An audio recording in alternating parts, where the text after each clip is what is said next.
இயேசு கிறிஸ்துவின் இனிதான நாமத்தினாலே உங்கள் ஒவ்வொருவரையும் வாழ்த்தி, தேவனுடைய ஜீவனுள்ள வார்த்தையின் மூலமாய் உங்களை சந்திப்பதில் நான் கர்த்தருக்குள் மகிழ்ச்சி அடைகின்றேன்.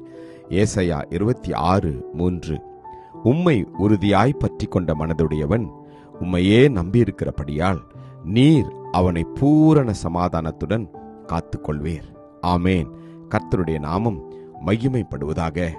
எனக்கு பிரியமான தேவஜனமே, தேவனுடைய வார்த்தையின் மேலும் தேவன் மேலும் நீங்களும் நானும் உறுதியான விசுவாசத்தோடும் நம்பிக்கையோடும் நாம் இருக்க வேண்டும்.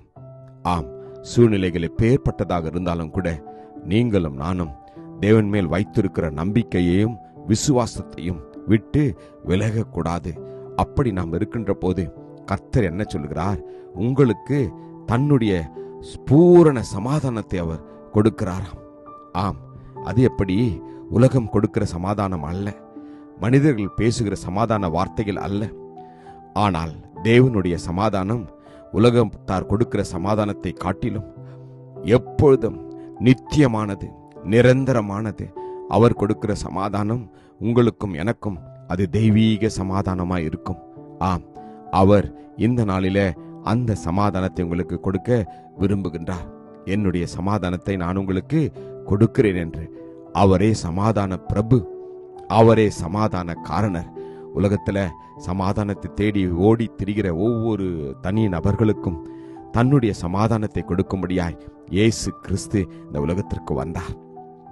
அவரை நம்புகின்ற போது, அவரை விசுவாசிக்கின்ற போது நிச்சயமாய் தெய்வீக சமாதானம் உங்களையும் உங்கள் குடும்பத்தையும் ஆளுகை செய்யும்.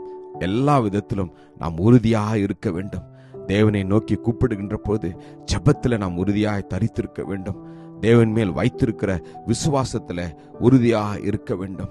தேவன் மேல் வைத்திருக்கிற நம்பிக்கையில் நாம் உறுதியாக இருக்க வேண்டும். ஆம், நாம் ஆரம்பத்தில் கொண்ட நம்பிக்கையை முடிவு பரியந்தமும் உறுதியாய் பற்றி கொண்டிருப்போமாகில் கிறிஸ்துவின் இடத்துல பங்கு உள்ளவர்களாய் நாம் இருப்போமா? இந்த நாளிலே அவர் உங்களையும் என்னையும் அவருடைய சமாதானத்தில அவர் நம்மை நிரப்ப விரும்புகின்றார். நாம் செய்ய வேண்டியது அவர் மேல் உறுதியான நம்பிக்கை இருக்க வேண்டும்.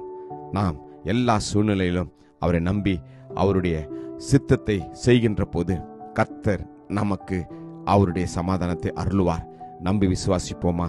கிருபையும் இரக்கமும் நிறைந்த நல்ல தகப்பனே, ஆண்டவரே, உம்மை நோக்கி உறுதியாய் உம்முடைய வார்த்தையை நோக்கி நம்பி இருக்கிற ஒவ்வொருவருக்கும் அப்பா, நீர் தெய்வீக சமாதானத்தையும் நித்திய சமாதானத்தையும் கொடுக்கிறதுக்காக உமக்கு நன்றி அப்பா. உம்மை உறுதியாய் பற்றி கொண்டிருக்கிற ஒவ்வொருவருக்கும் உம்முடைய சமாதானம் இந்த நாளிலே ஒவ்வொரு மேலும் தங்கும்படியா நாங்கள் வேண்டுகிறோம். இயேசுவின் நாமத்தில் ஜெபிக்கிறோம் ஜீவனுள்ள நல்ல தகப்பனே. ஆமேன். God bless you. Jesus loves you. Amen.